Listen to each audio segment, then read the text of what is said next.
All right, how many of you know this guy here? Okay, you can't really read the last paragraph, it's cut off, so I'm just gonna read that last paragraph. Basically, he just talks about how on election eve, it's as if the nation is enduring some kind of curse.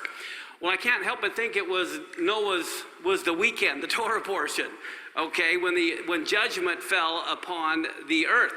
But at the very bottom, it says, this is what Schieffer said on CBS Evening News this last Monday.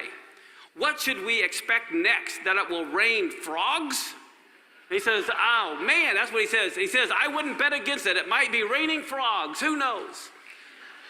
But I can't help, when I think of raining frogs, I can't help but think of the plagues in Egypt, right? And here he's talking about it raining. I can't help but think of the Torah portion, Noah, right? And here we just got done having the Torah portion, Noah.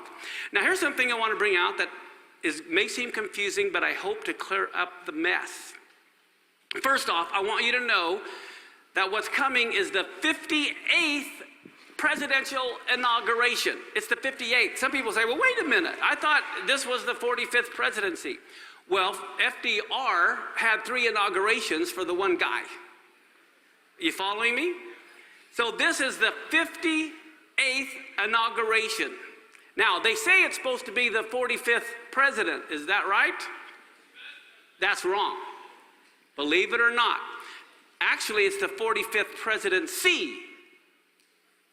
And I'm going to explain. But first, let's go back to the 58th presidential inauguration is what came out. And guess what? The Hebrew, how do you say 58th in Hebrew? What letter is 50? 50 is noon, and 8th is chet, it's Noach. So here, the Torah portion is Noach. They've announced the 58th inauguration coming up, which in Hebrew, the 58th is Noach. And that's the Torah portion this weekend. Now, as I said, it's really the 45th presidency. It's not the 45th president. Believe it or not, Donald Trump will be the 44th president. He will be the 44th person to be president. And everyone says, well, all the pundits are saying the 45th, aren't they? It's the 45th presidency, but he's not the 44th president. He's not the 45th president. He's the 44th president. Now, FDR, okay, they count as one presidency because he served 3 terms in a row, okay? But here's the problem, all right? Grover Cleveland on top was from 1885 to 1889, and then someone else had the presidency, Benjamin Harrison, and then Grover Cleveland won again, and they count that as 2 different presidencies, even though it's the same person, because there was someone in between. That's funny. Are you following me now? So it's the 45th presidency, but he's the 44th president because they're counting Grover Cleveland twice because his terms weren't connected. Okay, so when they say he's the 44th president, or the 45th president, you can say that you know better than those guys. All right? Which wouldn't be hard to do. But now, anyway, so this last week, we have the 44th person to be president, and guess what the Hebrew letters are for the number 44? Okay, it means an indicator or a gauge. Mem is 40, Dalet is 4. And so I think it's interesting that this 44th presidency is going to be an indicator or a gauge of what's coming. Yeah. Okay, but now here is what is absolutely incredible. How many of you know this is the year 5777, right?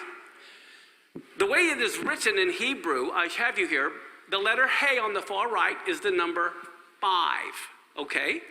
The next letter, the Tav, is 400. The Shin is 300. And what's 400 plus 300? Okay. And then the Ayin is 70. So you have 770 in the brackets. The purpose of the brackets is to let you know it's not a word total, it's a date. And then the Zion is the last number 7. So in other words, the Hey is the 5. Then you have 770 in the middle. Okay, 400, 370, and then you have the 7. So that's how 5777 is written. Now, all of you know that every letter is also a word. Do you know right here in between those brackets, the number 770 is actually a word.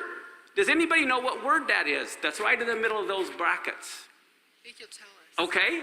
If you don't know, it's on our countdown clock. Typically we go 10, 9, 8. It's the number 9. So in the brackets of the year 5777 is the word for the number 9.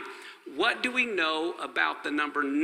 If you go to Bullinger's book, you look up the number 9, here's what you find. It is the last of the single digits and therefore marks the end.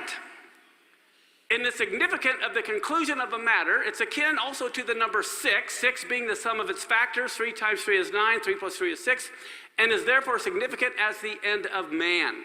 The summation of all of man's works. 9 is therefore the number for finality or judgment.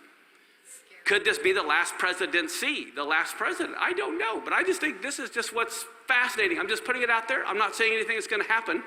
I'm just saying that these are the things that I find interesting.